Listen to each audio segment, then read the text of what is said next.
नमस्कार, ESPN 9 news आप देख रहे हैं। आपके साथ मैं हूं अक्षय अग्रवाल। आम चुनावों की तारीखों का ऐलान हो चुका है। देश की 18वीं लोकसभा के आम चुनाव 7 चरणों में होने वाली हैं और सभी राजनीतिक पार्टियां अपनी तैयारियों में जुट गई हैं और अब उन तैयारियों को और भी ज्यादा बल देना शुरू कर दिया है।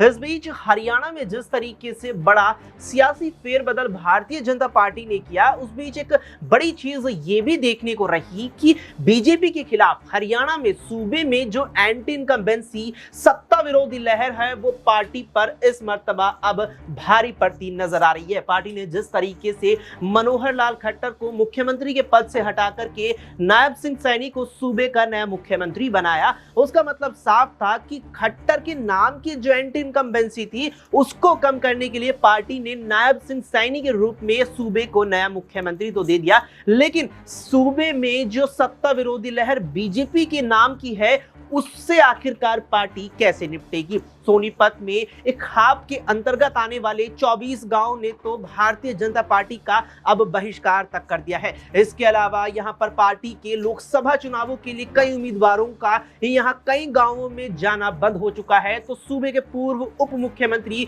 दुष्यंत चौटाला भी अब इससे अछूते नहीं रहे हैं। हाल ही में एक जगह वो चुनाव प्रचार के दौरान पहुंचे तो वहां गांव वालों ने विरोध इस कदर किया कि चौटाला गांव में प्रवेश भी नहीं कर पाए। कुल मिलाकर के भारतीय जनता पार्टी की राहें इस मर्तबा हरियाणा की पहले तो 10 लोकसभा सीटों पर और उसके बाद होने वाले साल के आखिर में राज्य की 90 विधानसभा सीटों पर होने वाले मतदान में मुश्किलें बढ़ती और उससे भी ज्यादा बढ़ती नजर आ रही है। अब देखना है कि भारतीय जनता पार्टी इससे आखिरकार कैसे निपट पाती है, क्योंकि एक बड़ी चुनौती बीजेपी के सामने अब खुद दुष्यंत चौटाला भी बन सकते हैं, क्योंकि जिस तरीके से महज 2 लोकसभा सीटों को लेकर एनडीए से चौटाला अलग हुए, उसके बाद अब यहां तमाम तरीके से अटकलें लगाई जा रही हैं कि दुष्यंत चौटाला भारतीय जनता पार्टी से तो अलग हो गए हैं, अब वो कांग्रेस का हाथ हरियाणा में थाम सकते हैं। और अगर वो हरियाणा में कांग्रेस का हाथ थाम लेंगे तो भारतीय जनता पार्टी कहीं ना कहीं यहां सत्ता से रुखसत भी हो सकती है। अब देखना है कि इस साल के आखिर में मतदान जनता को करना है सूबे की 90 विधानसभा सीटों पर,